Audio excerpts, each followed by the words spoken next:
It's fine. You can fix it in post. You can fix most things in post. Except for this horrendous blown out camera.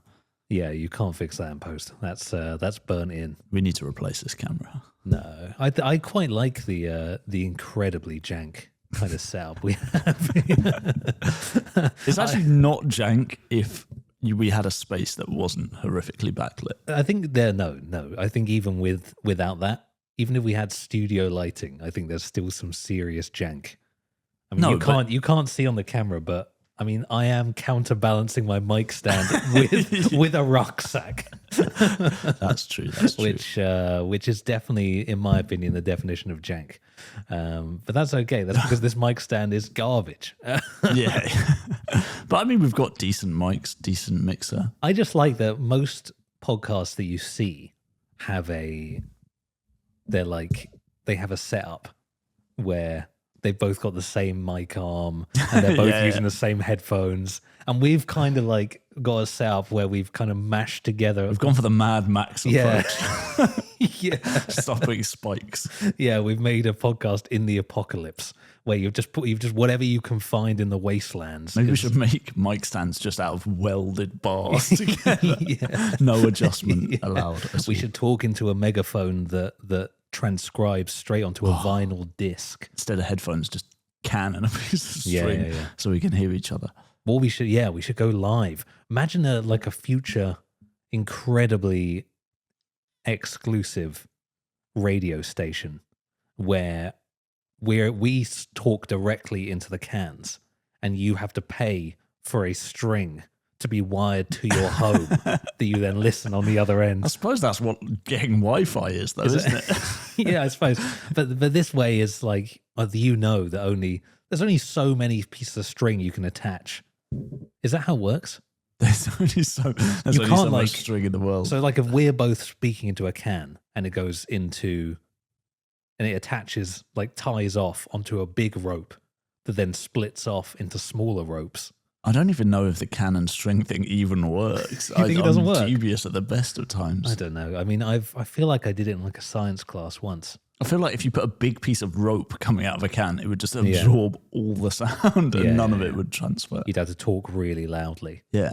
You talk into a rope. The rope attaches to a vibration extender that elevates the vibrations of your voice. Yeah, that would work because that's energy because sound isn't energy, right? Yeah. I don't know. It's a frequency. Yeah. I don't know. I'm making things up now. Spurious science. Energy. Yeah. Everything is energy. Yeah, we're all energy. But it doesn't make any sense if you had like 100 pieces of string coming out of one can and how far they'd have to travel. I think this sounds like something we have to do. Get a piece of string across the Atlantic. I want to see how far my voice can travel on a piece of string. And then I want to see how many pieces of string I can attach to that string and how many other people can hear my voice. But then you get into the world of just using like optimized string, at which point you're just using fiber optic cable. And then you've just set up the internet. You're right. I think I am. It's a very long-winded way of saying what already exists, which is the internet. Which is just uploading our ramblings onto some website somewhere for a small child who doesn't understand the ramifications of listening to this and then make some very questionable decisions later in life. We'll get the government to age gate it at some point. Yeah. Oh yeah. You'll need to submit your passport to listen to this. You'll need a verified picture of your face to be tracked at all times. Yeah, you have to have an eye tracker on when you're listening to any show in the That's future. what the Diary of a CEO, I heard, did that. What? This is the descent of YouTube into complete hell, in my opinion. Yeah. Diary of a CEO. So the guy, I mean, he gets like millions of views on this podcast. Yeah. And he does, I'm not going to say he makes good podcasts, but I mean, the guy has gone to great lengths. Apparently, he said himself that he's created a system where he can he'll get a bunch of people to sit down and watch an early edit of his podcast before it goes live. He'll make them use an eye tracker while they're watching. That's insane. He then has a program that tracks when they're looking, when they're not looking, when they look away, when they look up. So he can create a retention graph before his video goes That's on YouTube. Mental. And then he re-edits the podcast and cuts out the bits where the eye tracker showed a low retention. Oh, I hate demographic and database creation. It's just soulless. Just sucks. It's just soulless, man. But it works. I mean, it works. I see why he does it. It works. But it is the artistry is completely dead. Yeah. Did you see Mr. Beast use slaves to build a theme park in Saudi Arabia? No, I didn't see that. He's opening Beastland. Is he actually Beastland? Which I don't know is a theme park. All like the a pictures it sounds he's like a posted circus to is me. all pre-renders. Really? But why is he building it in Saudi Arabia, man? Because he's gotten slaves to build it. And it's open for like 30 days or something. And he fed them in feastables or whatever. Who's flying to Saudi Arabia to go to Beastland? Saudi Arabia's a made-up place. Yeah, it's fake. It's got to be 100% marketing. Yeah, I mean, I went to Doha, which is in Qatar, Yeah. for an airport transfer. Enormous airport, Yeah. like massive. It has a jungle inside the airport, and there's no one in the fucking airport. Yeah. It's empty. Yeah. And I'm just there for 6 hours wandering around like, cool, this is a horrendous. It's like all these, like, in London with the luxury flats that Yeah. just have no one in them. It's the same deal, I feel like. It's just like, Yeah. it's a bunch of money pumped into a thing that nobody wants. Not even the luxury flats, just normal flat. I mean, we Yeah. used to live opposite those flats. No one lived in They're them. just investments, though. People are paying for it. Yeah, I'm sure they are. Someone's paying for it. Someone somewhere. I mean, even if the developer sells it off to an investor, for the investor to then sell on. But scamming bastards, a lot of them. Yeah. I mean, I've never been, but it sounds like a place where it's just a hellish. Yeah, I mean, all Kind of the of. Middle East, like Dubai is probably just as horrendous. Yeah. I mean, you get all the people moving there for the better quality of life. Yeah, I'm sure it's great if you're loaded. I don't even know. I mean, people say they move there for tax benefits, but I mean, is it really worth it? No, I mean, there was a big push from the Dubai basically government Yeah. to lobby to get people to move there Yeah. because of the tax reasons. So they wanted all the influencers, which is why all the influencers have moved there, is because they've been influenced to move there. Wow. They've been played by their own system. Because they basically wanted to get people to show a positive image of what Dubai is like. Yeah. And then that attracts the actual foreign investment Yeah, I and guess. big companies to go over there. But I don't know why you'd ever want to go there. It's crazy to think that influencers are at the level now where you use an influencer to convince someone to move to your country. Yeah. It's not just raid shadow Or legends influence anymore. the government like vote, Yeah. which is mental. It's getting pretty crazy.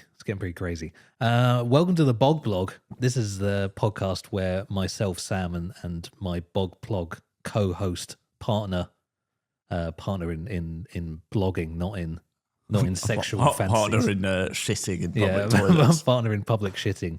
Miles review public toilets, as I'm sure you can tell by the fact that we've opened by talking about the global politics of Dubai. For 10 minutes. 10 minutes. It's perfect. Yeah, is that a cold open?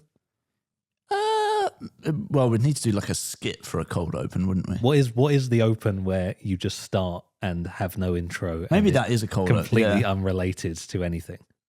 Yeah, maybe it is a cold open. But I think that's the best way to do it. Always Sunny has cold open. Is that a classic cold open? Yeah, I think most like comedy sitcoms always have cold opens, right? I always think of like Brooklyn Nine-Nine has like Yeah. some really classic ones and then Yeah. some horrifically cheesy ones that the fan base love. Yeah. Does Community have them? I can't remember. I can't remember. It's been far too long. I don't watch any TV, so I mean, Community just had the Dan Harmon story the circle classic. Yeah, every single Oh, episode. until you realise it like once you realise it, it's infuriating to watch Community episodes because you're like, oh my god, just make something different. I mean, to be fair, I mean, I think most stories are that. To be fair, I think the idea of the story circle is that you start in a place, you want something else, you get the thing, but it comes at a cost, and then you go back, you return to where you started, having changed. That's the That's the circle. I think, but when that's compressed into a 20-minute episode, I think he does it really. It feels really on the nose, and you can like just see that. You can see his story written in the circle. Yeah. You can see the clearly. 4 panels of storyboarding. You can see the that he's headings done. that he's done. Yeah. But I think most stories are kind of like that, really. Yeah. I think for me, the problem with Community was that a lot of it was focused on the character growth and how the characters interacted with each other. Yeah. And you were like, well, like it's just every episode there's something. And it was like, really, it got quite stale. But sure. I mean, I definitely liked Summer Community. yeah, I loved it when I was It's one of the like funnier shows I've seen. 17, 18, Yeah, for sure. yeah. Yeah. A long time ago now. Yeah. No, it was fun. It was fun. But yeah, I suppose that is a cold open though, us just starting and rambling. Yeah, I guess. I don't know how shows work. I've never made one. I don't know. I suppose it depends where you watch the show. YouTube definitely feels like an intro-centric place these days. Yeah, you've just got to like grab people. You've got to immediately say what you're doing and why. Oh my God, great. and welcome to Beastland. We've invited 30 million children to compete. Who can build a theme park? Who can build a theme park the fastest and the best? They could win $1 bazillion. You should watch right now. Stay inside the circle. But here's the caveat. They don't get fed. How many children does it take to build a theme park for zero money and no food? I would watch that. Get on that, Mr. Just a Beast. descent into slavery madness. Oh, it must be hell working for his production company. It just must be horrendous. Like the litigation involved and like just the contracts just blocking any form of like recompense from anyone. I don't know. I sometimes feel scared to talk about YouTube Jesus, Mr. Beast. Yeah, oh yeah, he's for fear that I will be smitten, smited. From you are this earth. smitten with I'm Mr. smitten Beast. with Mr. Beast. I follow his practices to the letter. He ruined YouTube and that world of like engagement and data driven farming because that's why he was so successful. I don't think he ruined. A lot of people blame. I don't think he ruined YouTube. I think someone was going to do it eventually. I think YouTube. For sure. He's just exploiting what system, YouTube offers. I mean, that's just what the platform offers you is they just want view duration and click-through rate. So if you can make something that's insanely clickable and then edit it in such a ridiculous way that you just can't stop watching. Yeah, just then dopamine straight the to the algorithm brain. will push that to as many people as it possibly can. It's just... I guess that makes sense. It's just the soulless nature of but I don't want to watch algorithm-based content. You don't want to watch that? Guess Sucks to be you, brother. Go somewhere else. I'll go watch a 9-hour video documentary about. But that's the thing. Like, I mean, topic. YouTube just feeds whatever niche you might have. Yeah. It just forces. I think it's just bad for creators because it forces you to make one incredibly specific thing. Yeah. And people will come to you. It's like the playground. It's like you're the. He's the money guy. He's the big money, stupid ideas guy, Mr. Beast. Big money. That's a very good way of putting it. He's big money challenge guy, you know. I suppose that makes sense. And if he makes anything else, as he's seen, his performance is drastically worse. Like if he makes something like, I saved children in Africa by building wells. People are like, fuck off, Mr. Beast. Yeah, what are you playing? Boring. We don't want to see that. I want to see someone potentially nearly die in a fire. Yeah, I want to see you set someone on fire and have them have to escape. That's what I want to see. Yeah, I saw a video, I don't know who it was by, of a guy that attached a jet engine to a children's roundabout, which just seems so incredibly dangerous. But I bet people love watching that shit. Like, I just find it so painful because it's just inevitable that you have to do more and more ridiculously insane shit that you just, after a while, you just know that the people making this stuff just don't want to do it. But you know who could have told you that 12 years ago, 15 years ago? Epic Meal Time. Oh, yeah. Because they did that. Yeah, they had the thing where they had to go bigger and better. And there's only so many times you can put lots of cheese and bacon on things before it just becomes the same video all over again. They ran the gauntlet. They did. They must have peaked early. Well, that's what you find out. I think on YouTube you have like your channel lasts like 3 years or something, and eventually you run out of stamina or you run out of things of food to make bigger.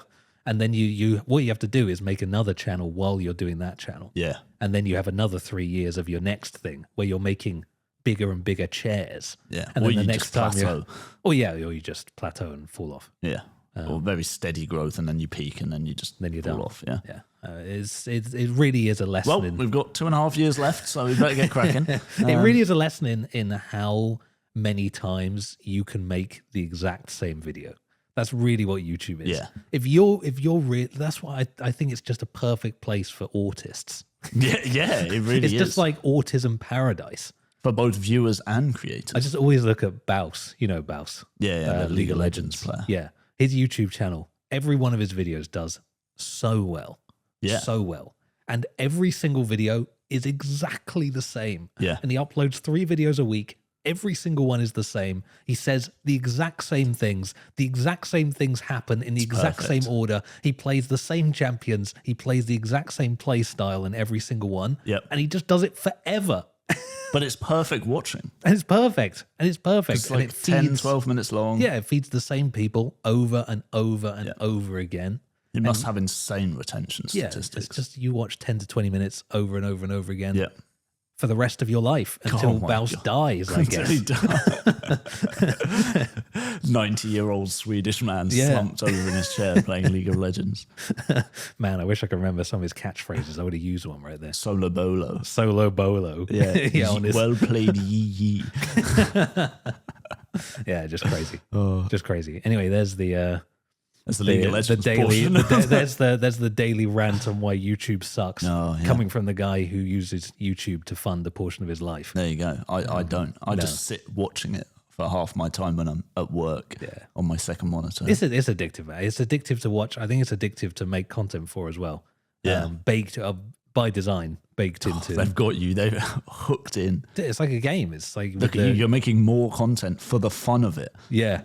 Crazy. It's green arrows up. He's doing this by choice on a Saturday morning. It's just gambling, man. It's just gambling. Everything I've realized, everything is gambling. Oh, it really is. Everything is gambling. Literally everything. Anything that is even remotely enticing to do again and again. It just feeds into the human psyche so much. It's just like YouTube is like every time you roll the dice on a new upload, you're like, this one could be the one. This one's gonna hit. I'm due. Yeah, exactly.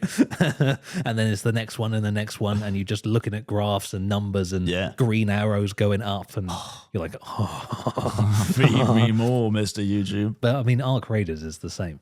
Yeah, and I mean, all extraction shooters are the same, which is why they're It's just playing on that premise of you can win. It's why what's the mobile game stuff called? Gacha is so popular because it's like. You could get a high level monster. I don't play any, so I'm not going to begin to pretend I know what they do. But extraction shooters are like that. It's like you go in. It's like staking a certain amount of loot of your own gear. Yeah. On the assumption that you're gonna come out on top. Open 1,000 drawers, and one of them is gonna have that purple thing, and then you're gonna come out with more money than you invested, and you just keep gambling your way up. Yeah. At least there's some level of fun in that, and it's not just click and hope for the best. Like I think you could scrap the visuals and all the nice stuff of Arc Raiders, and you could reduce it to a text-based screen where you click the world you want to go in on. You say, I'm investing this much gear, and then you hit play, and it rolls a dice, and then it says you came out with this much, or it says you died. Or it says you found this new thing. Maybe that's why like Dungeons and Dragons is so popular, because it is a gamble. Yeah. Because you're playing a story, but it's inherently chance-based. Yeah, it's permanent gambling. Yeah. Oh, I love gambling. Everything is gambling. I mean, people just love gambling. You can't escape. God. Like on the tube, like you see people like on the commute to work, like doing football bets on their phone, and you're like, Jesus, man, it's too early for this shit. I don't know. It's just, it's a sad time to be someone who... Because I mean, we're talking about video games. Yeah. I don't know what demographic. Who is anyone watching or listening to this? I don't think anyone is, except for us. At this point, we still haven't released an episode. Actually, what time is it? It is 11 a.m. So in a couple of hours, we will have actually released an episode. So dated this horrendously as well. But I mean, I haven't seen if anyone has ever watched any of these ever. I don't know. This is going to be a shock to you who has a YouTube channel, who will expect some level of views, and this will just be a horizontal line. And there'll be a blip of like 2 people. It'll be like my brother. I mean, I think I'm expecting no one. but and we're not going to market this at all. I don't know. I might promote it on the YouTube channel. We'll at some point we'll edit a TikTok and just put it up there and see if anyone watches it. Yeah. But unlikely. I just wonder because I mean, talking about video games, our demographic could be bankers who work in Canary Wharf. Yeah, and who've just turned this off immediately. Yeah, because we talked about League of Legends. League of Legends Arc and Raiders. Mr. Beast. And Mr. Beast. Yeah, I'm out. Our SEO is fucked. I don't know. Edgy, racist, like 18-year-old Russians. It's just been frustrating me recently because I don't know.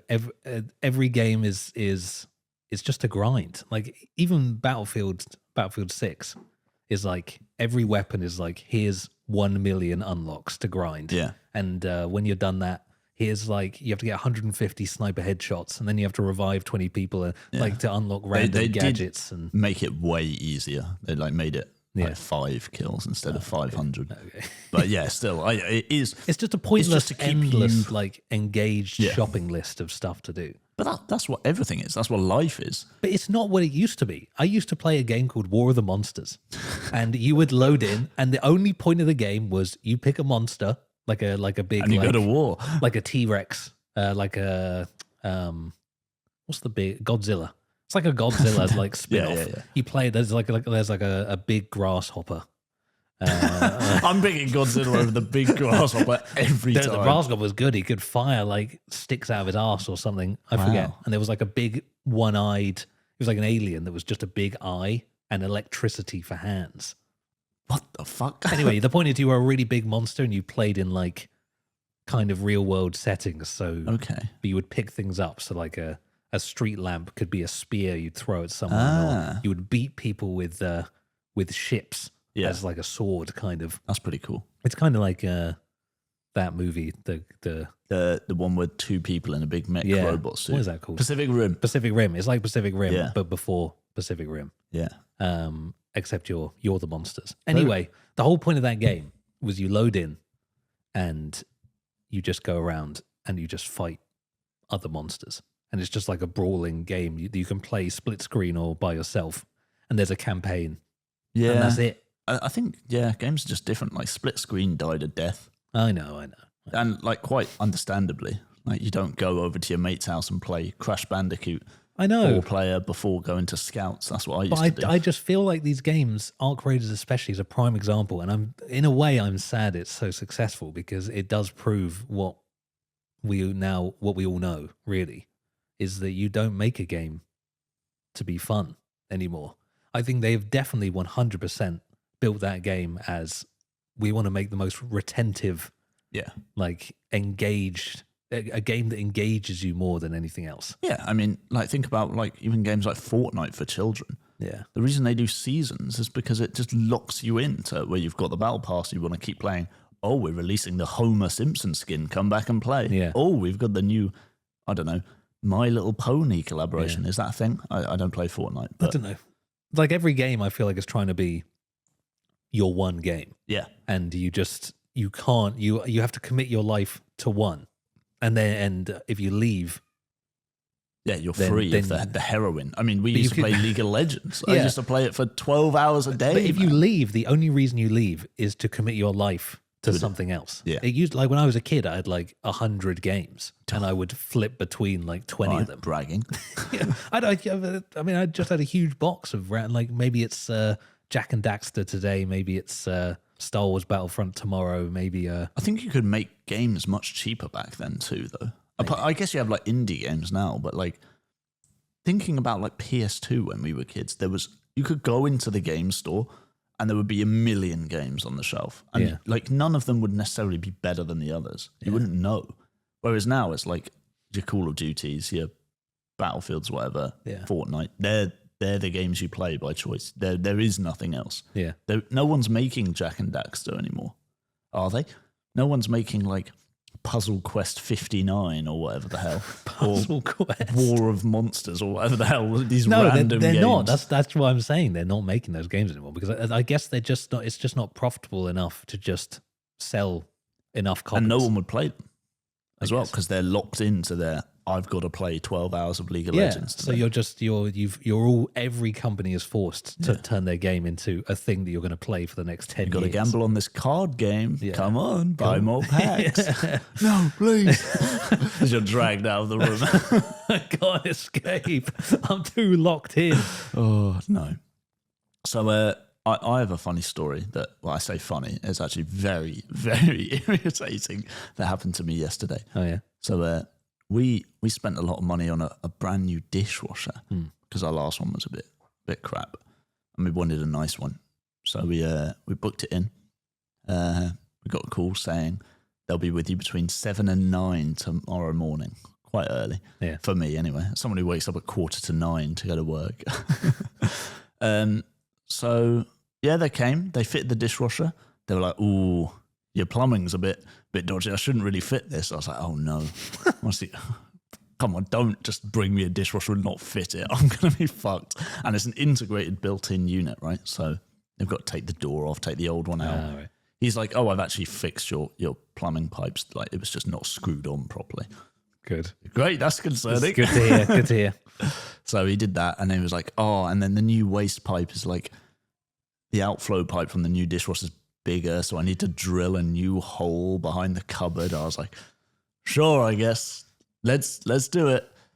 Fits the dishwasher. He he uses a jug to pour loads of water to see if it drains properly. It drains. It looks good. He then runs it for 15 minutes. Looks great. This sounds like a good story right now. Yeah, I was like, sound like things are going. It's well. like a cool dishwasher. It's got a little light underneath that shows how long it's got left. Oh, yeah. It has an auto open feature, so when it's done, it clicks itself open and vents all the steam. Is that one that projects onto the floor? Yeah. Very cool. Only cost me £1 million and my firstborn son. And so I was putting they left, the two guys that fitted it, very helpful. I'd signed the piece of paper to say it is worked and the installation and what they'd done. Yeah, it looks great. I'm fitting the panels underneath the dishwasher and the side panel on the, I don't know what you call them. Like the skirting board. Like the skirting board. I was putting like the underneath one. Because they'd had to take it out to access it. It's like a rectangular piece of wood. So I was reattaching that, and then I noticed a tiny bit of water. I was like, oh, was that just like a splash of when they installed it and they splashed some water? I mean, I splash water loading the dishwasher all the time. Yeah. I was like, no, that is a drip. So I ran the dishwasher again, and there's ever so slightly just a tiny little dripping leak. Oh no! From the door hinge. Oh no! From the door hinge. I can't tell because it's right at the bottom of the dishwasher and it's on the floor and it's integrated. Yeah. I can't tell what's causing the leak. Like the seal looks fine.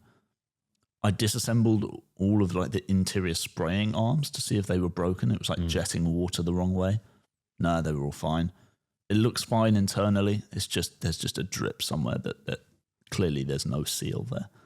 So great. So I just got a brand new dishwasher, a leak in his own now, and I don't have a dishwasher. So I called John Lewis. I was like, "Oh, so you've just installed this an hour ago, and it doesn't work. It's broken." And he said, "Oh, we can send out an engineer."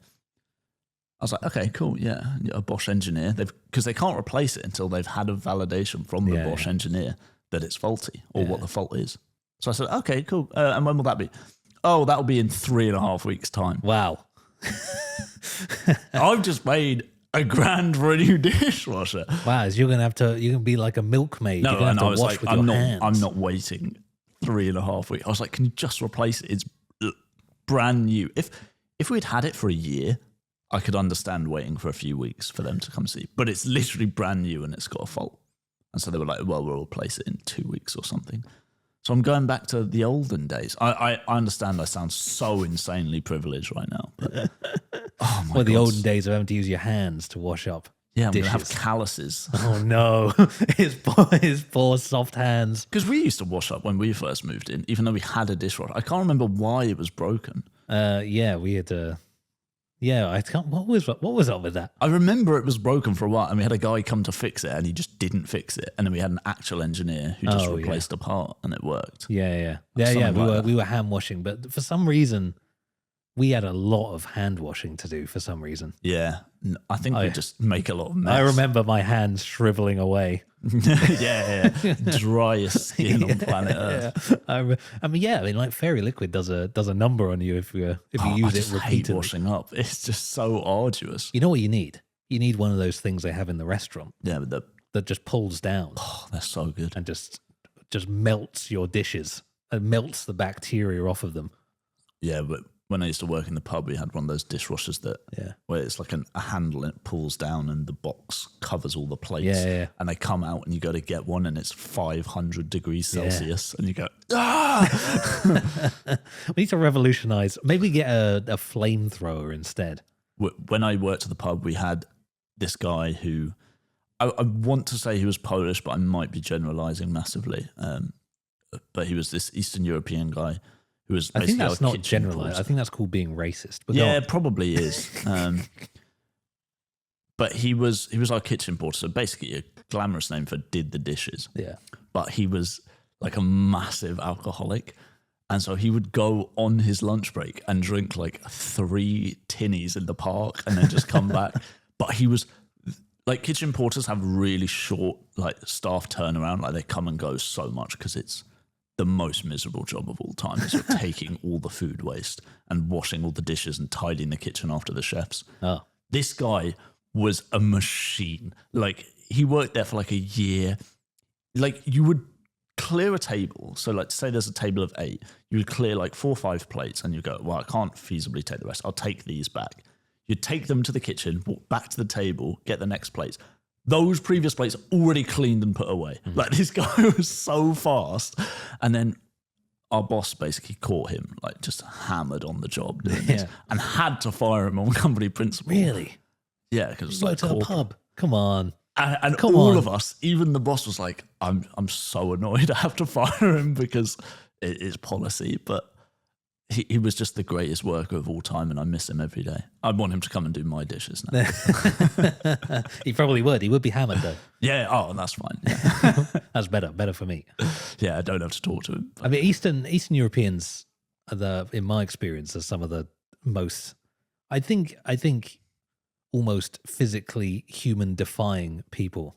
I worked with some Eastern European guys, I think Romanian guys, when I used to work for a production company who would install editing suites in like temporary suites in buildings. And when I had the interview for that job, I'd never forget the guys right at the end of this interview.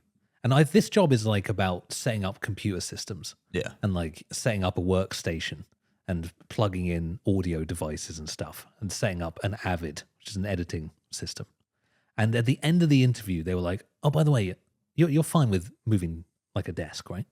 You move a desk. I was like, yeah, I can move like a desk. Yeah. And I'm thinking it's like this thing, like a small move a square, table. or like, moving a small table. And then I was like, yeah, of course. And like, cool. And then what these desks are like a 2-tier system of both of them are raising height adjustable desks. And there's 2. There's a front one and a back one. And they're the size of a sofa, both of them. And they each weigh 100 kilograms. Oh my God. And you're trying to move them, and this is in Soho mostly. And you have to, as part of installing the systems, is you install the desks. They don't come apart. You have to carry them up tiny Soho staircases. Oh my God. Because that's all horrendous. of these editing houses are in these like literally like central London houses turned into offices. And if they have a lift, the lift fits one person if you just put your hands right by your sides and don't move or breathe. Right? They're not getting 2 desks. No chance. And so you're carrying them up these awkward stairs and they send like 2 of you. And every now and then you have to do these massive moves where you have to move like 12 rooms worth of desks back into a van outside. And it's just like the most every single person who worked at this company all had back problems. Every single one. I worked there for 3 months. I had back issues within like 2 weeks. Yeah. And I'd quit within 6 months. Yeah. But there was this one, we had 2 big moves. The first one, they sent some guys to help because everyone would always complain. Yeah. We're not moving the deck. We can't move this. Well, you're going to have to get some people, some movers. Yeah, some actual people. Yeah. And first time they got these two British guys, like classic, like moving van guys. Yeah. And they complained the whole time. They were super slow. The one guy was like old and had clearly been doing this for many years. And he was like, yeah, my knees fucked and my back's fucked, my shoulders, like I can barely, like the guy was hanging together by like string and tape. Like the dude had nothing left of him. I've got nothing left. Yeah. And then the next time, that move was very painful. And then the next time we had even more stuff, and it was like 33 degrees in central London. And they got these two Eastern European guys this time. I don't know, deliberately or just by chance. Yeah. These dudes, I didn't hear a word. They said nothing. Oh, I didn't hear them. I barely saw them. They were like, you would just feel the breeze as they walked past you. They're just carrying a desk on one hand. Yeah, like each of them would just take like two desks, one on each shoulder, and they would just go up and down these stairs. Oh. They didn't even take the lift. They would just power up and down stairs with these desks, and they weren't sweating. We were all sweating.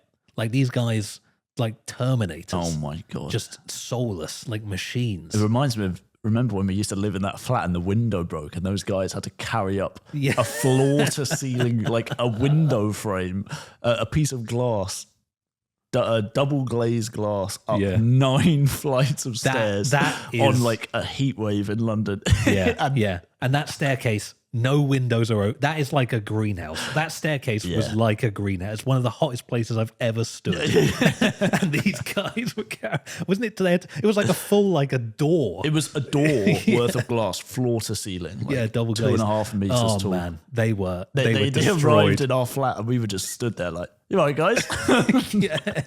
They were absolutely destroyed.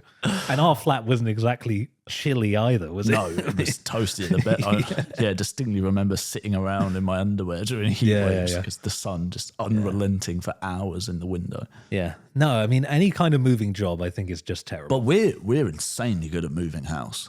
Yeah. Like when you see other people with movers, they're so slow. Yeah. And like you when you moved by yourself had movers and you said how rubbish they are. And when we've done it, we've been like in and out in an hour. They're fine. They're just, I mean, I think the principle of the mover is I think it's a bad business model for the person who's having their stuff moved because you pay movers by the hour usually. Yeah. And so they have an incentive to move slowly and take their time, right. really. Yeah. And I suppose maybe they want repeat business, but there's like a fine line between. I feel like you could add an extra hour to a move as a mover quite easily and still get more work. Yeah, I suppose as well it's easy when it's your stuff and you know. We've moved house, 4 times now? I moved far too many. I've moved like 2 or 3 times in a year last year or this year or something. Gone are the days of moving house in my Nissan Micra. Remember that? That was fun. It's so crazy that we moved into that flat and I had like a few bags of... Yeah, I had like a car's worth of stuff. Yeah, like just like stuff in like Sainsbury's bags. I'm dreading moving out of here. I'm like moving a sofa. Yeah. Oh, I'm going to have to hire a crane to lift out the window. Now I've got sofas, or I've got a sofa. I've got like mattresses. Oh, you have a sofa? Is your flat unfurnished? No, it had some furnishing, but it didn't have a sofa. It had like a living room with only a small dining table in the middle of the room. It had like a small like square table in just in the middle. It's like that flat, that second flat we lived in. Yeah. The living room was just an empty room with a dining table that faced a wall. That was the weirdest setup I've ever. I loved that. I loved that we just committed to. We'll just put the dining table in a corner. We're going to have dinner together, eat in silence, facing this wall. We would sit side by side, facing a wall in a corner. I wouldn't have had it any other way. Yeah, like we're on a treadmill at Pure Gym. I mean, that kitchen made no sense. It was just very, very long and one person wide, so you couldn't ever do anything in it. And then remember the fight outside? Yeah, I remember the fight outside. Over the kitchen windows overlooked the courtyard, so there was like the police came and did they taser someone? I can't remember. Yeah, I don't know if they actually tasered someone, but there was the guy who shouted, "Officer with taser!" Oh yeah, and then charged the guy. Yeah. Good times. Yeah, good times. Not for us. Or the fire alarm that went off for 55 hours. Oh yeah, That was a good one. that was a good one. We had to change the batteries or something. No. Oh, no, that was a different time. I'm talking about the building site fire alarm. Do you remember? Oh, the one next door. I'm glad for the first time in my life I'm not living opposite a building site. Yeah, neither am I actually. You forget how horrific it is. How loud they are and how dusty they get as well. Yeah. I mean, all the flats I lived in basically were opposite buildings, which is probably why I could afford to live there. Those are the cheapest flats. Yeah. The ones next to the ones being built. Oh, damn it. Maybe we should erect a building site next to a flat you want to buy. Yeah, and that then, is the play. Get a discount. I think we've spoken about that before. I think it would be a good idea when you're looking for places to live, think in advance of where you want to live and then begin a long-term plan of reducing the value of the area so that when you come to move in, it's considerably cheaper than when you first gunshots looked. out of windows. Yeah. You just need to it's a long-term investment. You need to go show up every now and then with weapons and start firing guns. You need to set a few fires. You need to increase windows. the amount of trash in the area. God, there's trash everywhere in the UK at the moment. It's horrendous. Like, they don't pay street cleaners anymore. So, like, I tell you, they do pay. What? The rant that I came prepared for. Oh, yeah. Leaf blowers. Oh, ooh. Leaf blowers. I hate them. What, leaves or the blowers? The blowers. I mean, I'm indifferent to leaves. I mean, if getting rid of leaves would solve the leaf blower problem, then maybe I hate leaves. But I think realistically, leaves are here to stay. I don't think they're going anywhere. So it's the leaf blower that's absolutely infuriating. What? Because they're just noisy all the time. I work from home. Now, I have 2 jobs. If you count this podcast, which I don't think we count, then now I have 3 jobs. But No. really, I don't think we count this podcast. My first work from home job is it's the easiest job in the world where it's kind of like data entry, copy and paste. No, barely any brain required. Yeah. But it's fine. Like I don't care what noise is being made. But my other job is recording YouTube content with a microphone. And that microphone. This microphone, yeah. And it is absolutely infuriating when I go to record on a Friday morning and there's a man outside with a machine that's only purpose is to blow leaves. Make noise. And it just makes obscene amounts of noise. Have you ever used a leaf blower though? They're incredibly fun. It does look fun. I understand. It seems really cool.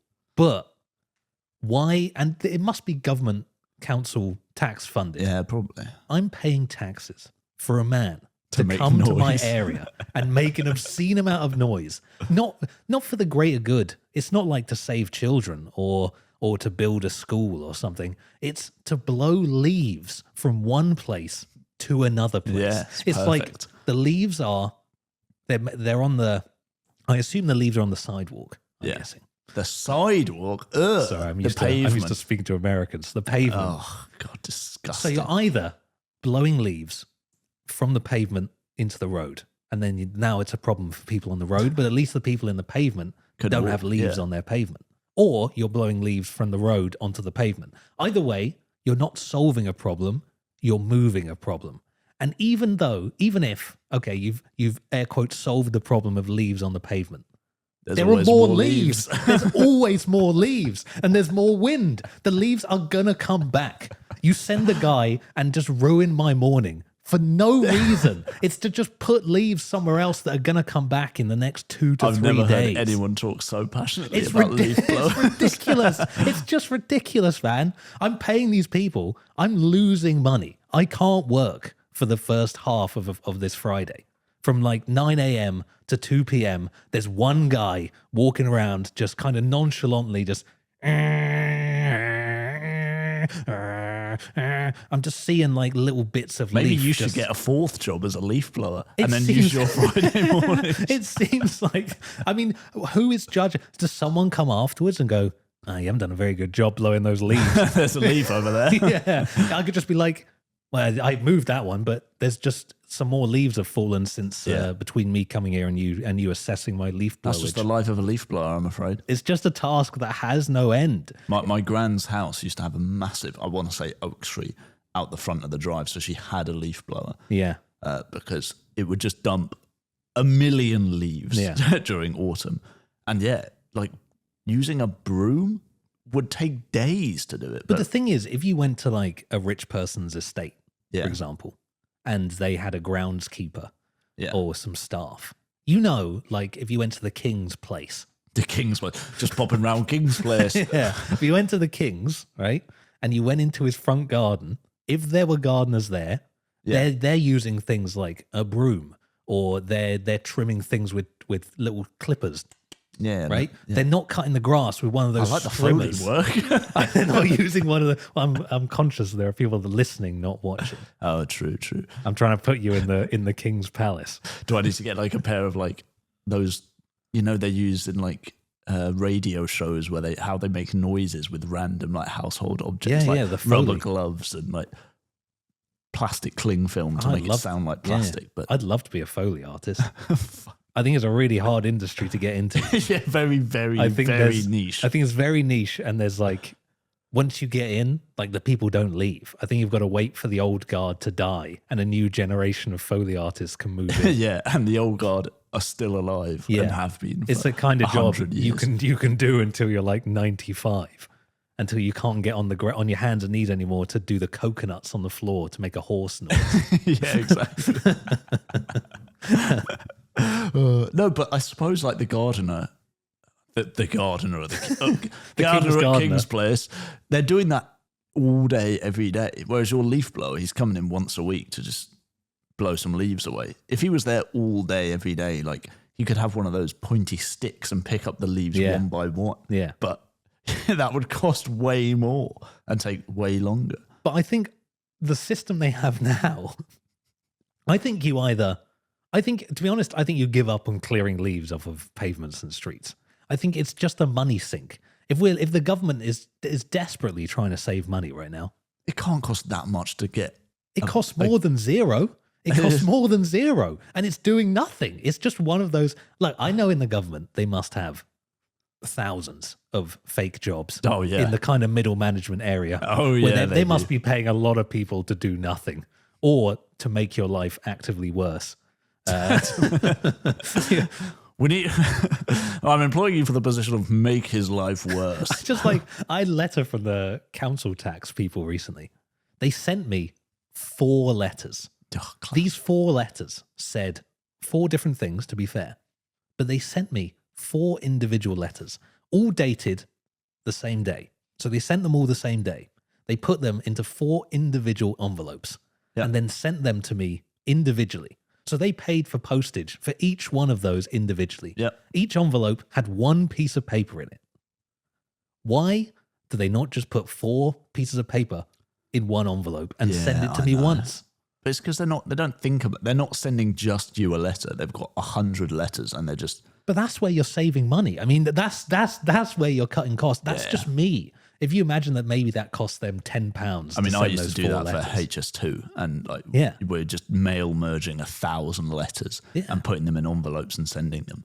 And then you're like, these people are siblings. This is a family of 5, and we've sent them all a letter individually. Why are these not all in the same envelope? But I don't see why, when you've got 4 letters all addressed to the same person, same crazy. Address, dated the same day, they're all arriving at the same time. Just put them in one envelope. If you extrapolate, if they're doing that to me, they're doing that to millions of people. Yeah. They must be losing hundreds of thousands on just sending letters to That's multiple times. Yeah, but I mean, think about the NHS, the amount of times I get appointments, and then I get a letter the week after I've had the appointment saying, your appointment's last week. Thank you, NHS. I know, I went to it. I don't know. It's a perfect system. Yeah. I was actually thinking about taxes. Oh, God. This is a really miserable episode talking about taxes. I think last episode was a pretty miserable episode. Yeah, maybe. I did have horrendous flu. Yeah, I slept like piss. I think I've actually just slept more than I haven't slept this week in a rare twist. Maybe it's cold, so your body's like, sleep more. Maybe. I don't know. I'm full of anguish and vigor. I also watched a video about, I know you go to the gym a lot, and about how like if you have a lower body fat percentage, you can actually sleep way worse. Oh, really? Yeah. So it might be worth putting on the pounds. Becoming like a bear and hibernating. You're saying my incredibly strong muscles are keeping me up at night. It is very bad. But I just can't get to sleep. Just keep flexing. I just can't. My abs are just keeping me up. I'm just popping. Yeah. Oh, maybe you're right. I don't know. It's worth looking into. I'll spend a year just eating nothing but cake and then see if my sleep improves. Just become a round orb that rolls around everywhere. Yeah. That's the end goal. Well, we should probably talk about toilets, I suppose. Really? You don't want to talk about taxes? No, not really. I hate doing them at the best of times. I just thought there might be an interesting system where, like, CEOs, incredibly the mega rich. Yeah. CEOs are a prime example of mega rich people, I'd say. Yeah. And shareholders, I guess, to an extent. But for my example, I'm using CEOs. Yep. They get paid way more than the average salary. Get paid a huge amount of money a lot of the time. And they use their huge amount of money to avoid paying tax on that huge amount of money. Yeah. But a lot of the time, I think not paying the tax is a matter of principle, in that they just don't really want to pay this money that they've worked hard to the government for no reason. Yeah, who are probably same as you. You don't want it. Yeah. Who are going to waste that money on leaf blowers who are going to ruin their life, right? And so instead, what you should have is you don't tax CEOs. You don't tax them at all. But what you do instead is throughout the year, you give normal people a week's time as the CEO of that company. And they get a week's salary as the CEO. That week's salary is probably more than they would make in a year. Yeah. Oh, easily. And then they don't have the means to dodge taxes because they only have a week's worth of CEO salary. So then those people get a higher quality of life, but they still pay taxes. The CEO has enough money to live for an eternity. But that's what the middle class is, though. The middle class pay the majority of tax because they earn the majority of money, right? Like middle income earners. But the middle class is being pinched right now. So what they really need is a week each of being a CEO of Apple or Nvidia or. But the thing is, like, AI. I don't want to pay tax as much as anyone, right? No one wants to pay it, but we have to. But why am I paying so much when the CEOs aren't paying any? If they were paying more relative to their income, we would have to pay less. Yeah. That's the issue at its core, right? Is why there's a percentage of our income are we paying more than someone who earns 10 times what I earn, 100 times what I earn. Yeah. I remember seeing something that was like, I want to say like the 40s or 50s in America, the average CEO got paid like 7 times their employees' average salary. Yeah. Right. And now it's like in the hundreds times. Like, so if I'm on 40, 50 grand or whatever, my CEO's getting paid millions? That doesn't make sense. Like, this is ridiculous. And I'm not like bad at my job. Like, I'm not some pleb in the lower echelons anymore. We wouldn't say he's good either. No, far from it. I'm a slave in the email factory. I take emails and I forward them on. Yeah, you're the email sender. And I forward with the 3 letters FYI to someone else. Another hard day in the factory. I'll be clocking out at 4. Time to play with my cat. Yeah. Oh my. No, he plays with me. It's the other way around. I'm trying to work and he is there trying to climb on my head. He likes jumping on the back of my chair and then eating my hair. Yeah. And I'm like, you can't balance on the back of a rotating chair. But you can't. Maybe your cat can. Yeah. I've got a picture. I think we do have / will have an Instagram. Yeah. That may or may not be linked at somewhere. We'll work it out. I don't know. But I'm trying to, I'm been documenting your cat. Oh, have you? Is that what it is? Yeah. Every, it's going to turn into the cat podcast. Yeah. Every image dump is going to come with at least one picture of your cat. It's perfect. That better be the first image as well to really, of course, grab the attention. Yeah. Nothing to do with toilets. I do have one more thing for you. Go on. Before we me? Yeah, for you. Before we move on to talking about the Westminster toilets, which I don't think we actually said we went to, but that's where we went. Only 55 minutes in. We went to the Westminster Station toilets. I just want to talk about this because it may never happen again in my life. Oh yeah. Or it may Wait, you got laid? Or it may have. No, still waiting. Oh, okay. May Hashtag never happen. virgin for life. Yeah. No, so I have insomnia. Yeah. Have done for a while, and sometimes it's worse than other times. But now it's getting to the point where I'm waking up too early every day. Yeah. Not just. I used to have an issue of like only struggling to sleep in a shared room or a shared bed, but now I just struggle to sleep full stop. Yeah. And so I contacted the company for my actual job. Yeah. Has private healthcare. Oh yeah. And so I used Bupper to contact a GP and be like, hey, help. Could I get something for this? Maybe I should try and fix this. But unfortunately, I also told them that I was having some chest pain, which I think my insomnia is all anxiety related. Right. And I'm pretty sure the chest pain is also entirely anxiety related. Yeah. But of course, I was really stupid and I put that in the thing. So I immediately got a call from this guy being like, go to A&E. Go to A&E. They're going to check your heart and then we're going to you're going to see a heart specialist. And I had to do all this stupid bollocks. So I went to A&E. I had to get an ECG. I had to get bloods taken. I had to wait 4 hours for a doctor to tell me that there was nothing on the ECG. And then he also tried to push me for hair transplants, which is his side business. And he showed me his website for hair transplants in the UK. And I was nice. Thanks. I'm perfectly happy. Thanks. Yeah. And then I went to a specialist, and you've probably done this. I had to get on the bike. That slowly increases in severity of weight, of resistance, while they measured my heart rate. And I was there shirtless while two women were. One of them was slathering me in. Did they put those weird cables? Yeah. I'd like go into the Matrix. I had like 9 cables strapped to my body, and then I was covered in lube. And I mean, it was a good Friday night, I guess, for me. And they were trying to check my heart while I was pedaling on a bike. Oh my God, and I was pretending to not be out of breath while being incredibly out of breath. Struggling horrifically. They're like, well, you've reached your target heart rate, so you can stop now. Like, oh, really?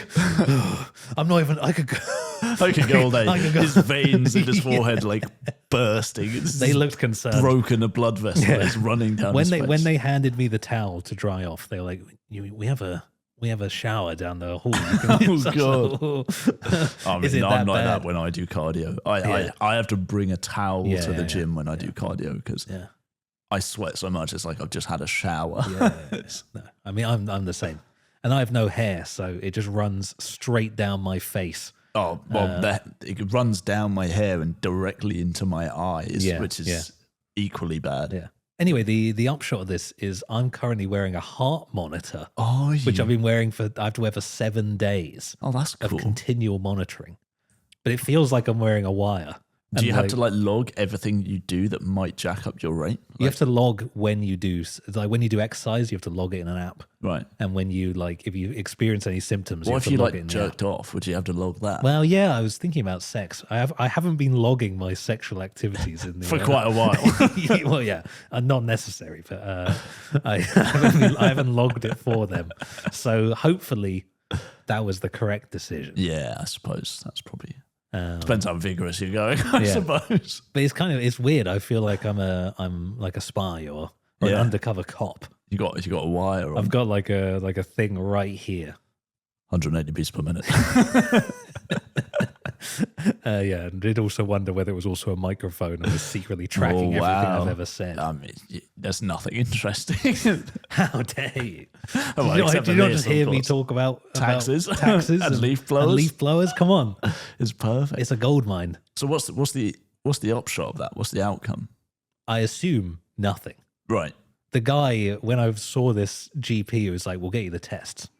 When I told him, oh yeah, he's like, so you're on insurance? And I was like, yeah, I'm on insurance. His eyes lit up. Yeah. A smile came across his face. Say no more. Oh, we'll get you all the tests, don't you worry. Would you like some of these very expensive drugs as well? It's just so hilarious. The difference between going to like an NHS GP and a private, like I go to a private GP and these guys are like, oh, hello, sir. Would you like a tea and a coffee? The doctor will be with you in a moment, and there's no one there, and it's like a hotel. Yeah. And you've got a private butler. Yeah, and the GP couldn't be happier to see you. Yeah. Welcome, please. Well, is there any other problems? What can I help you with? Tell me everything. And you go to the NHS, and the receptionist is like, do you really need to be here? Go sit the fuck over there. Please fuck don't you. come here. They're like spit on you as you come in, spit on you on the way out. How do I do this? Go, fuck if I know. Go talk to somebody else. No, that's the wrong form. Yeah. Come back tomorrow, fill in the right form. Yeah. What's the right form? Well, I'm not telling you that. I'll tell you. Should have filled in the right one. Yeah. And the doctor sees you for 5 minutes and goes, it's probably nothing. Yeah. Yeah. Yeah. And the worst one is when you go to an NHS doctor and they're there Googling your symptoms in front of you. Yeah. I've had that before. That's the fun one. And they're like, well, it might be this. I'm like, cool. They have like a database, I think, and they just look up what your thing is and then they just read it off a piece of paper. Like, I get it that they can't possibly know everything. That's absolutely fine. And people must come to them with the most mundane shit. Yeah. But when I'm there and I've specified like, my leg is falling off or whatever. And they go, well, it might be a vitamin B12 deficiency. And you're like, yeah. Cool. Any way of testing any of this? Just take vitamin C and you'll be fine. Have a paracetamol and call me in the morning. Yeah.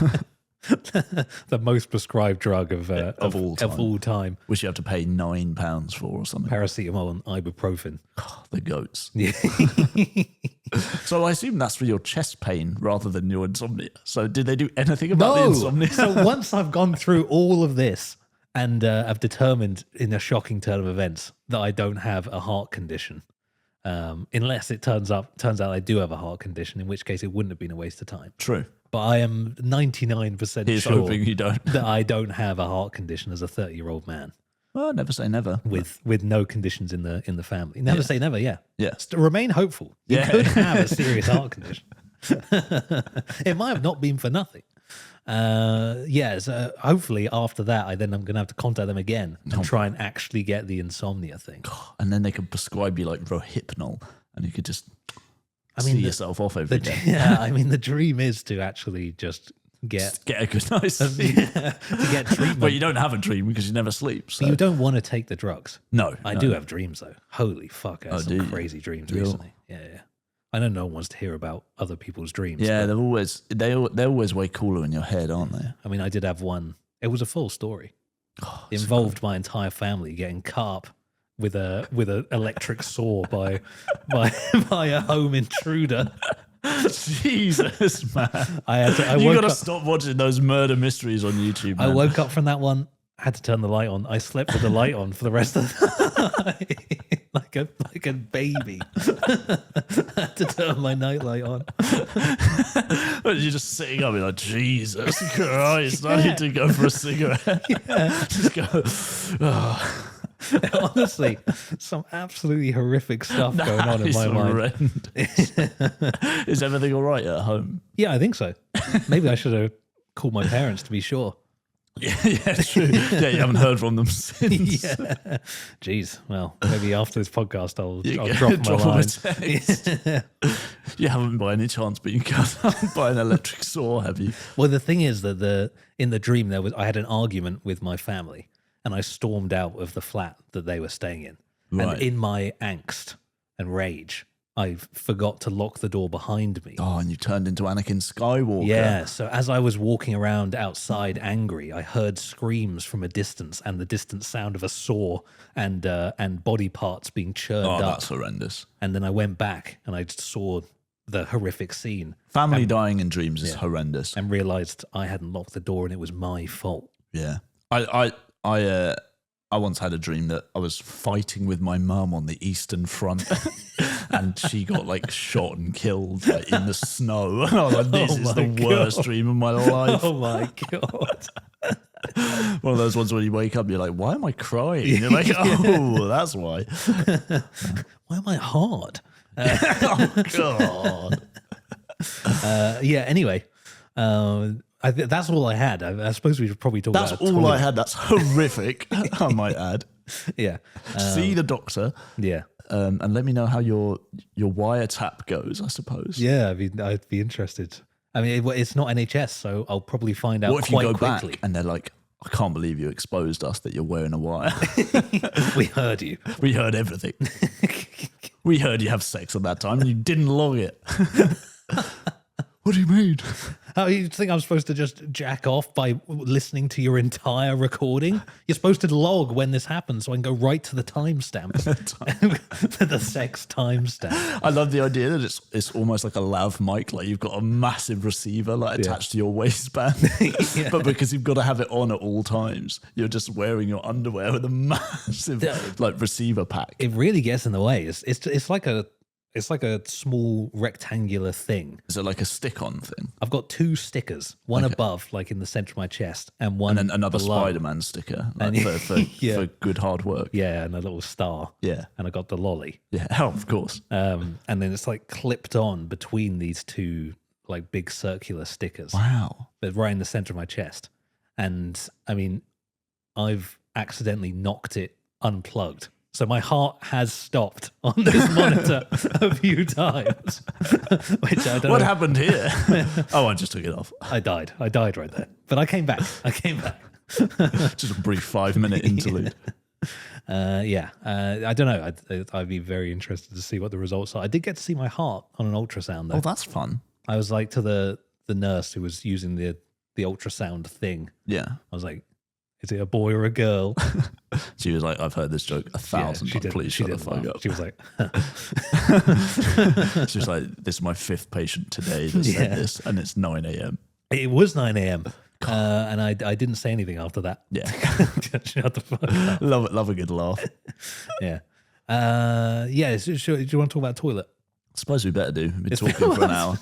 Over an hour. Yeah, just rambling about nonsense. Oh, man. What an episode. Yeah.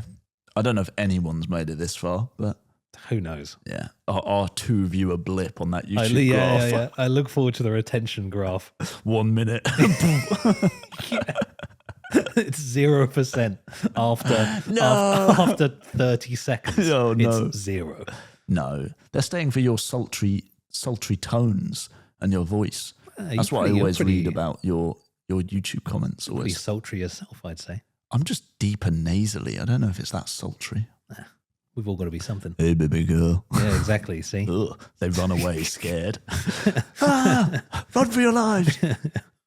I don't know. I don't know what people come for anymore, to be honest with you. No, well, we don't kink shame here. No. Speaking of kinks, public toilets. Yeah. So we went to the Westminster public toilets in the station. Hidden. Are they in the station? They're like kind of. I think technically they're not a station toilet. They're in an underpass. And the reason I can say they're not a station toilet is because they cost money. They did cost money. And I think that I think there was a point in history I read at some point where all London station toilets were made free. Yeah. So these are deliberately placed just outside the station. They're like part of the same tunnel network. Yeah. I guess they're owned. I guess the station is owned by TfL, and then the tunnel network is owned by someone else. I think they're probably Westminster Council. Scum. Which is why they were really fancy. Yeah. But they didn't used to be like that. No. So I was really hoping that when we went to these toilets, that they would be the toilets that I knew of the past. The toilets I once knew. Oh. So the Westminster toilets have been done up pretty recently, I think. Yeah, they look nice. Yeah. But it used to be a trough. It used to be a trough toilet. The where worst you kind. piss against a metal wall. Like urinal is just a one singular piece of stamped sheet metal. Yeah. Yeah. And it's just splashes. You get more piss on you. Oh, yeah. It's than, the worst kind of toilet design of all time. And they had like pieces of history in there. Yeah. They had like a signpost in the old one that was a direction to somewhere. What? It's like underground? in the middle, like in the middle of the toilet. Oh, that's weird. Like just in the middle of the room. Yeah. It felt steeped in history, the last one. No, it was done up really nicely. It had like this nice pretty tiling on the outside for the men's and women's, like next to each other. Because it's in a subway, it feels dingy, but actually the toilets were very, very clean. We didn't pay to go in, but they were very, very modern. The absolute worst reviewers of all time. Yeah. We didn't use them, but No, I mean, you can see them from the outside. It's a toilet. It was 80p. I personally refuse Yeah, to pay just on principle. to pay to use the toilet. Yeah, Westminster can afford it, man. Why do they need? I think also the fact that a lot of barrier entry toilets, the barriers aren't always active. True. I think they're only active when there's someone there. Yeah. I mean, we were perusing them from the outside and some kind of toilet worker was like, can I help you? I mean, we weren't taking pictures of a public toilet, which is probably raises some questions. I don't know. I think back and I wonder whether we should have tried to convince her to let us in for free because we're avid toilet Maybe we should reviewers. Get some custom passes made. Oh, yeah. And get them on a lanyard and say we're the... Oh, you're right. We should have come with clipboards and a high-vis jacket and they would have let us in. And they would have said, well, I need to speak to your manager. Oh, shit. We're here for the inspection. No, you don't say inspection. Just say, we're just reviewing hobbyists with the FBI, the female body inspectors.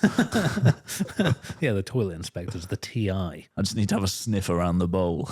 Miles, TI. Ooh. Isn't TI a rapper? That's a toilet inspector now. Oh, yeah, there we go. Yeah. But overall, very, very clean, very pretty colours. Yeah. They had nice tiling on the outside. They did have a finger. They had a repeated finger pointing into that what I motif. only assume is like in a butthole. That's all I could see. It was, and they had lots of copies of Big Ben on the tiles as well. Yeah. But the actual toilets were clean inside, though. Yeah, they were nice. From what we looked at. They were I mean, nice. there was a couple of stalls. I'm assuming some urinals we couldn't see because that would be weird to see from the front door. I could see the urinals. Oh, could you? Yeah, I had a peek around the corner. Yeah, a peek. Binoculars from outside. Yeah. I think they were urinals of varied heights. Oh, they were, and they were segregated, right? Maybe I so did see them. a disabled person could use the lower one. Or a small child. Is that how it works? You sit in a wheelchair and... I think you normally generally go in the stall. It's like an artillery When I was in arc. Doha Airport, I was in the lounge. The nicest public toilet I've ever been. I mean, I suppose it's not public if it's in a lounge. Yeah. It was like being at home. It was the disabled room because there was only 2 stalls and one's a disabled one. It was as big as this room. Yeah. With a toilet. Like, they had the railings on the side for the disabled. The toilet paper was so far away, I couldn't reach it from the toilet, which seemed like a design flaw, if I'm perfectly honest. But like, it had a lovely door. It was like silent in there. Oh, bliss. As someone who had horrific food poisoning, it was bliss. They couldn't think of a better place to excavate your bowels. No, and vacate them I did repeatedly. What did I say? Excavate, like digging. Oh, right, yeah. Like I said it down there like the mines. God, I could have done with a team to sort me out.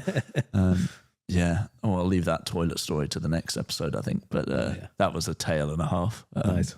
Yeah. Just trekking around Bangkok, like touch and go, but I'm just going to shit myself at any moment. It has been like, not a month. It's been a couple of weeks, 3 weeks maybe, since we recorded the last one. Yeah, true. Yeah, it has. Yeah, it's been ages, actually. Yeah. God, we're rusty. Rusty. I've had almost too much to say. Too much. Oh, just yapping about it. Been infuriated too many times. Oh, well, next time you'll just be like completely fine. You'll be like, I don't have anything to talk about this time. I'll tell you what, between your lounge toilets and your new dishwasher, you're sounding like you're living the good life. Yeah, well, apart from the horrific food poisoning and or diarrhea, that was not the good life. But my new dishwasher also doesn't work. So if you ignore some of the finer details, I mean, exactly. it sounds like very existence. surface level. Fantastic. Yeah. Dig a little deeper though; it gets dark and murky. I think you could quick. quite easily pass off an influencer positive lifestyle with the superficial level of with the your life. horrific depression and anxiety, just slightly below the surface. As long as no one looks any deeper. Isn't that every influencer though? They look great, but just beneath the surface, there's an abusive relationship, or they're depressed, or they have insomnia and are wearing a heart cardiogram. I think if you turn to a life of putting yourself on the internet for money, you're probably fucked up in some way. Yeah. Oh, for sure. I should know. Yeah, exactly. I do This it. man used to have hair. I do it constantly. Yeah. I try to make jokes about like art at work, about things being stressful and people losing their hair, but everyone I work with, it's just a middle-aged to old man with no hair. Yeah. So it just like, I try not to make the jokes anymore because they're just not really landing. The bald is spreading. I feel like bald is I'll coming be back there in a while. I'm sure my forehead's getting nice and large. Nah, you've still got the straight line. Yeah, ish. I don't know. It's going further back. But you don't have the male pattern baldness. No, I don't have like horrific widow's peak. Yeah, like big M. I look like that actor. Oh, who chooses from Alfie? Who chooses to keep his Jude widow's Law. peak. Jude Law. Yeah, it's just pretend I look like Jude Law. Yeah, you can pass off as Jude Law. Yeah, I don't know why he keeps it. Just get rid of it at a certain point. He's had interviews. I've seen interviews about his widow's peak. Oh, really? Yeah, he says it's part of his life. It's who he is. Fair enough, I suppose. That's an identifying feature about Jude Law. I mean, I immediately knew who you were talking about. Yeah. I mean, it's the only guy because I think if you're a celebrity, you just get a hair transplant. Just get a hairline. You just pay for a hairline. Or just invest in wigs early on in your career. Imagine if you had gone straight from bald at 25 to just wigs. And you just change it every 6 months. Yeah, I mean, there are those wigs where the more permanent ones, that you stick to your head with glue. Yeah. I just don't know if I trust glue enough. It's like weave, isn't it? Yeah. Yeah. It's the same with like wood glue. I suppose if you're like an actor, you only need the wig on when you're acting. And then when you're at home, you're just the But a lot of man. actors, even with hair, have wigs for a show anyway. Yeah, all the time. Yeah, musicians all the time as well. Yeah. I suppose. Yeah, maybe I'll get into wigs. That'd be fun.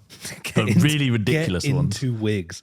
We had it was my girlfriend's cousin stayed around with us for a week.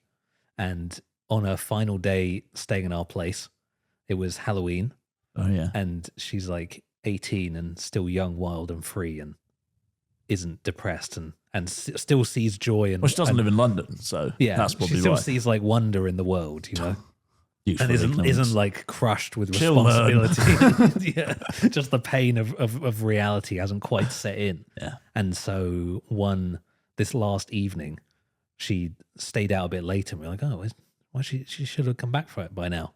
And then while we were getting changed in her bedroom, she came in, not into the room. She came into the flat, and she was playing spooky music out of her phone. And we opened the door.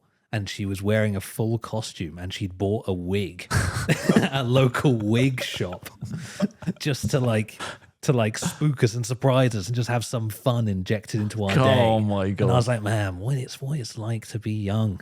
I don't want to do that. I wouldn't do that anymore. I wouldn't do that when I was 18. But yeah, maybe not. I'd have been like, I'm not dressing up. Fuck that. Yeah, I thought it was a kind of cute, endearing view of childhood lost. Yeah, I suppose so. Yeah, a childhood like she's a child. She's sort of fully. No, when you're like 30 and you hang around with an 18-year-old, yeah, they're a child. They're a child. Yeah, like I mean, even 22-year-olds are children. I've never felt older than when I was hanging around with this 18-year-old. But then I look back at myself and I'm like, at 18, I was a child. Yeah. At university, I was a child. Like, yeah, I wish I'd taken a gap year because I was a child. Like, I should have waited until I'd scammed. Even remotely developed my frontal cortex because it wasn't there. I can tell you that much. Should never go to uni. It's a waste of money. Anyway, don't do it. Look, we've been rambling on and on about. I never look at this time where I just every now and then. We don't have a time. We're just really good at guessing how long we've been. recording. Sorry. Just break the illusion. We just can perfectly estimate it's probably about an hour 18 on the YouTube playback. Or Arcadian Arcadian rhythm. He's playing Pac-Man in his head. No wonder he can't sleep. My Arcadian rhythm. Yeah. It's just got Dig Dug going permanently. Yeah. Playing Space Tron. Invaders. Do. Oh.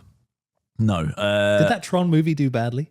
I think so. I think it's been labelled as the worst movie of all time. Did we talk about that last time? About how? I mean, last time. I want to say Gerard Way. That's not his name. That's the front man from My Chemical Romance. Yeah. What is it? Jared Leto. I knew you said Gerard Butler. Definitely not him. I almost said Steven Gerrard, but it's not him either. He'd probably be a better actor, to be honest. Oh, brutal. Scathing burn. What are you going to do about that, Mr. 30 Seconds to Mars? I'd like to see you act better in Tron. Yeah, exactly. No, you just wouldn't take the Tron gig to begin with. No, I mean, the plot just looked atrocious, but I can't... No movie makes any money now because no one goes to the cinema unless it's a cult smash hit. Or a kid's movie. Like Oppenheimer, Barbie, June, everyone went to see because it's the big movie. Lilo and Stitch. No one goes to see them though. Lilo and Stitch. Did you see Lilo and Stitch? Lilo and Stitch made $1 billion. But again, as a children's movie. Yeah. A Disney movie. No one goes to see...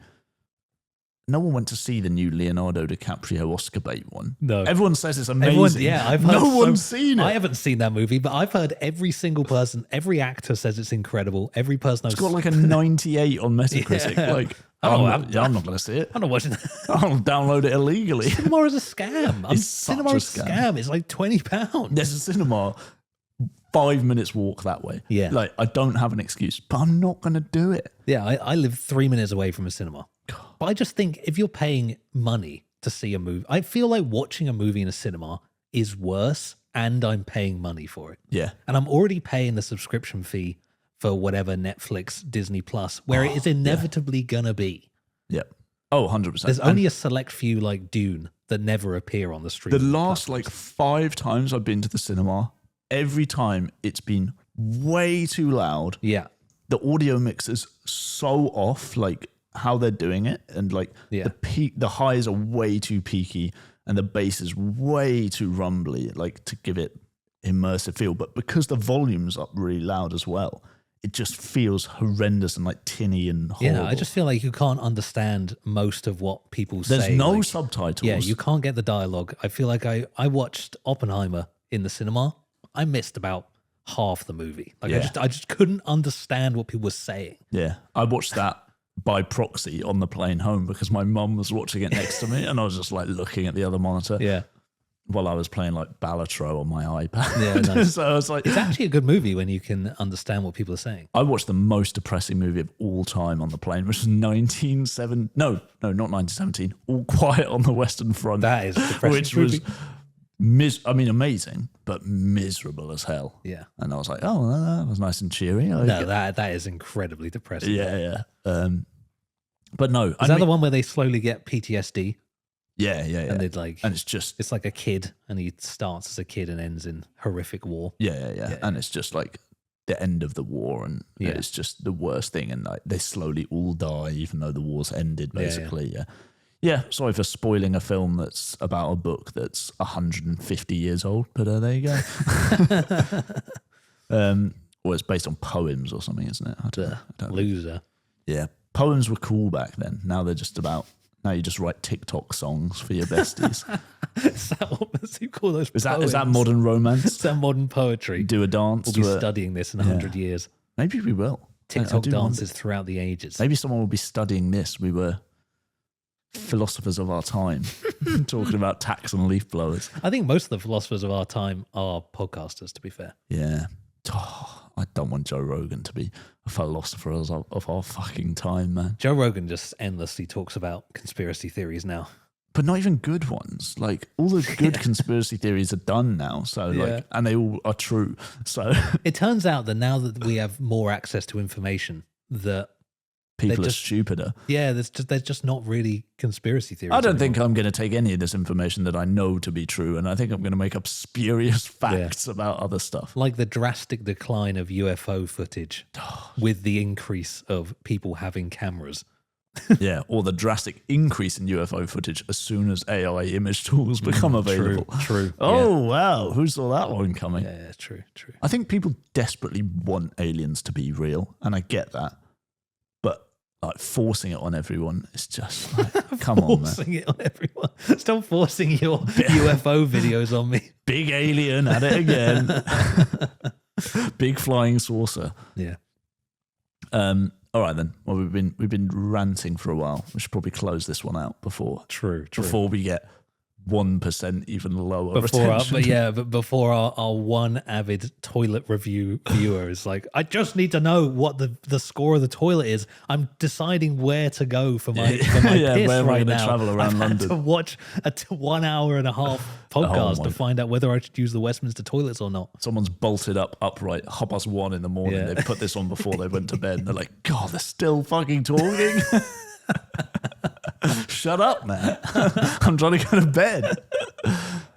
Okay, well, tell that guy what toilets. Mr. This is for the two people listening. The one who wants the toilet score and the man who is just about to fall asleep. Westminster public toilets. It's worth going if you're in the neighbourhood. Yeah, I would say I would give it a good 80 in the 80s for me. Yeah, I think 83. It was really clean. It wasn't massive. It was quiet because it was paid for. Yeah, gonna dock some points because it was paid for though. Yeah, I didn't take that into consideration. So I'm actually gonna renege my earlier score and go for a 79. Oof. Yeah, I don't get the big 8. I agree, and I do think that it's in quite a valuable walk-through location. Yeah, I do like that it's slightly off the beaten path, and that you don't get crowded like in the classic station toilets. Oh, the London Bridge one. Yeah, fighting for our lives. And I feel like maybe it's just because it was cold. I don't know, but the piss smell hadn't gathered. No. But it may also just be like that because no one uses the toilets because they cost ATP. It's true. And it also is technically outside because just an underpass from street level. Yeah. So fresh air. So in answer to your question, Guy, up at 1 a.m. deciding which toilet to use, I think I'm going to give it an 81. Ooh. The cleanliness was impressive. The lighting was good. It felt like a safe place. I like that there was a person there who was going to watch me pee. Yeah. A professional sitting in an office ready. Sitting in an office. They're they're like to a my lifeguard. aid. Yeah. Sitting on a high chair. Should I find blow the whistle? Stop that pissing. Yeah. Should I find that I can't get my flies done up after I've pissed, or I'm spending too much time doing my beard in the mirror, that the piss lifeguard is on hand to assist me in any way they can.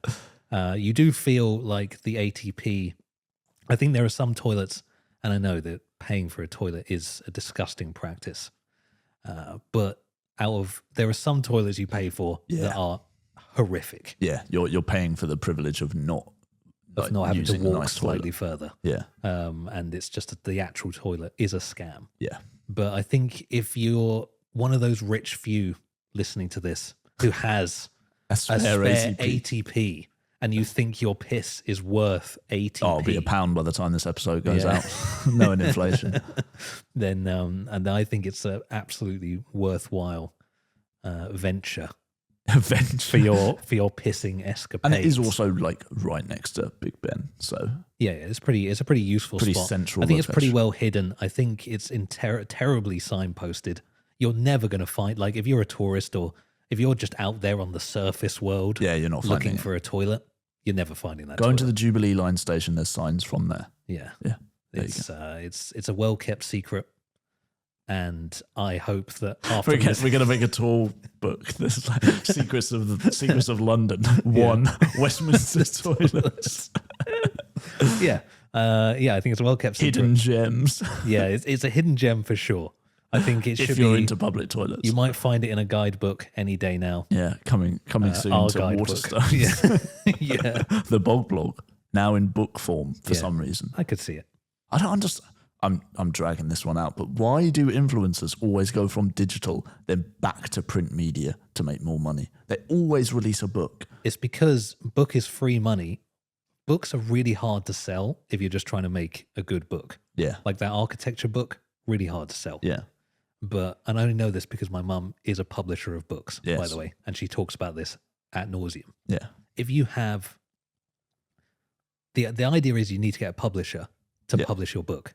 And publishers want to publish books that make money. Yeah, and if you've already got a follower base. Yeah, as an influencer, it's way easier to sell a book. Yeah. That's like, this is my book. And it's going to be a garbage book. It could be a great book. It could be a garbage book. It doesn't matter. Well, that's all ghostwritten anyway, isn't it? Yeah, it's like mostly ghostwritten. It doesn't matter. If you're going to put your face on the book, it's going to sell. And then you tell your audience, I've got a book, they just sell. Yeah, I suppose they just sell. And if you've got a decent deal with your publisher, then they sell better. Like there's a book by the Rolling Stones. Yeah. It's a book my mum did recently. Going to be their best-selling book by far. Yeah. Because it's the Rolling Just Stones. got their name on it. Yeah. I suppose that makes sense.